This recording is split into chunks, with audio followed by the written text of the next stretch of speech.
I'm videoing. They're going to raise or lower the water. No, I thought they were going to raise it. Yeah. So we're going to go up. Yeah. Look behind us now, you can see the lower gates beginning to close.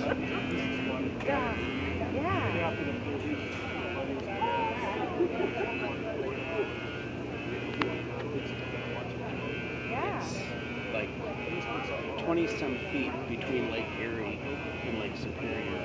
Is it? Between Lake Erie and Ontario, it's like 200 feet. Yeah. And then it's 300 feet between there and Atlantic Ocean. So we're like 600 feet. 602 feet above the... From the Atlantic Ocean. Yeah.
Well, one of the reasons is there's 1.5 million gallons per minute comes in here before we sign this. Especially in the other one over there, it's only 80 foot wide, this is 70 feet wide. Yeah.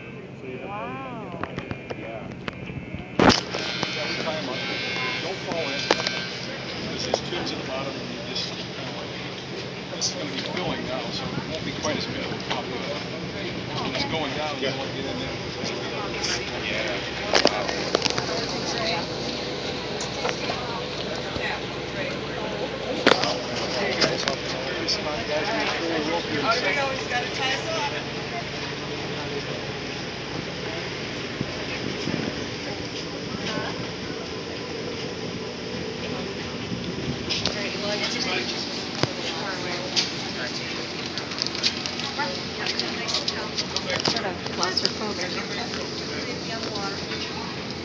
The gates behind us are now closed, and the water on the other side of the gates ahead of us is about 3 feet from the top of those gates, 21 feet higher than the water level we're now on. Extending the full length of this lock and beyond the gates at both ends are large tunnels, with a large valve located inside each end. These tunnels run under the floor of this lock, and under the gates ahead of us and behind us. To raise us from the Lake Huron water level to the Lake Superior level, the filling valves beyond the gates ahead of us will be open, allowing the higher water on the other side of those gates to flow down under the gates through the tunnels and up into the lock through the openings in the floor of the lock. The emptying valves located inside the ends of the tunnels behind us are closed, so that the Lake Superior water from this lock Okay, there's a 6-inch cable on that same cable. I mean, it don't look like it, but it's 6 inches. Water into this lock is all by gravity. It's not designed for us. We probably go right underneath it. Once the water But inside the freighters the that come in lock here, reaches the same there's level 13 of as them. the water on the other side of the gates ahead of us. If that, The gates and they're ahead of us will 105 be feet wide, open this is and will 110 be feet, this is sure. 2.5 feet on each side. If one of them should happen to break One loose of for our whatever previous reason, passengers expressed concern that thing will about catch them water before the gates. Oh, There okay. won't be any rush of water and, you know, a bunch We of just stuff. like to remind folks. You know, I've been to several locks. Yeah, that's got a big, on this end there's a big cam that locks into. So it locks that cable in place. That 6-inch cable will actually hold the freighter, and it has used, they have used it on a couple occasions, unfortunately. Now, is there a second set of gates? Yeah. Yeah, there's 3 sets of gates up there. There's winter gates and auxiliary gates. Oh, okay. Yeah, if, you know, in the wintertime, if this needs to be worked on, they drain it right out. They shut the gates. During the navigation season, the There's a series of different pass through the valves they locks. open.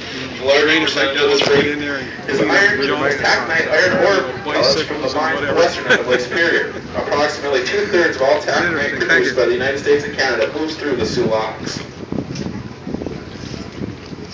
The Soo Locks are in operation from late March until the middle of January. They close in the navigation season. Well, there's no craters on the other side. The craters on the other side. Repair are drained, inspected for damage, repaired and left dry until spring. Other winter maintenance work includes boat gear and equipment repair. The Soo Locks have a workforce of approximately 100 people. They are responsible for maintaining and operating the locks, the U.S. power plant, and the dredging in the navigation channel of the St. Mary's River. Maybe another reason. See where that wind is blowing today? You see where we're at? We should be tight against the wall. The wind is coming. So the wind is actually even. Each year, many ocean vessels from countries all over the world pass through the Soo Locks. Principal cargo taken from the Lake Superior ports are grain and grain products. An ocean vessel must descend 602 feet in a stairway with 16 different locks to reach the Atlantic Ocean from Sault Ste. Marie. The first lock is here at Sault Ste. Marie, where a vessel is lowered 21 feet from the Lake Superior to Lake Huron level.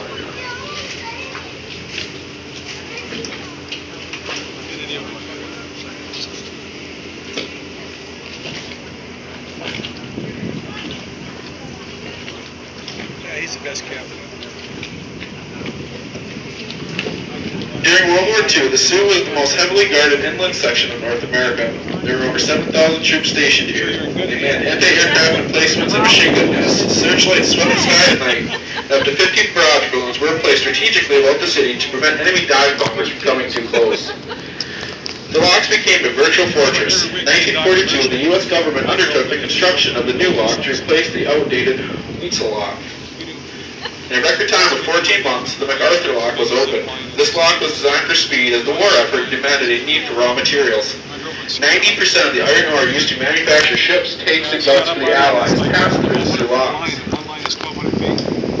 Yeah, you go about 50 miles an hour. And she said, I can't do this. I can't do this. She's more quiet. I said, this is dumb. You know, I was in the military a long time. I was in special forces. Anyhow, she steps off. We're going parallel. And I looks over, and she's upside down. Ah! I'm going, oh, shit. But she loved it. She did it 2 more times. No, they showed you if you go upside down what to do. It's very simple. You're almost on a pivot point. You're like balanced. You just throw your feet forward and you just pop back up and grab the line. But it was funny. I looks over and goes, oh.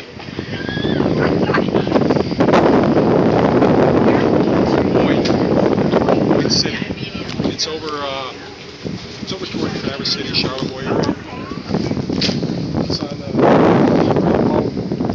it's not that far, but it's about an hour and a half drive. It's funny that the treetops to the treetops, like 200 feet, 2.5 hours it takes. It's got like 9 stations.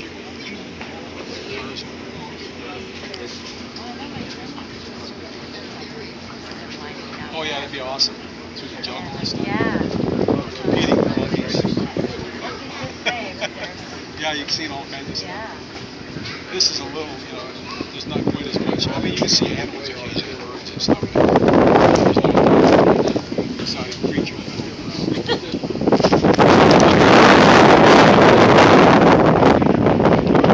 Try to get up to the sky there.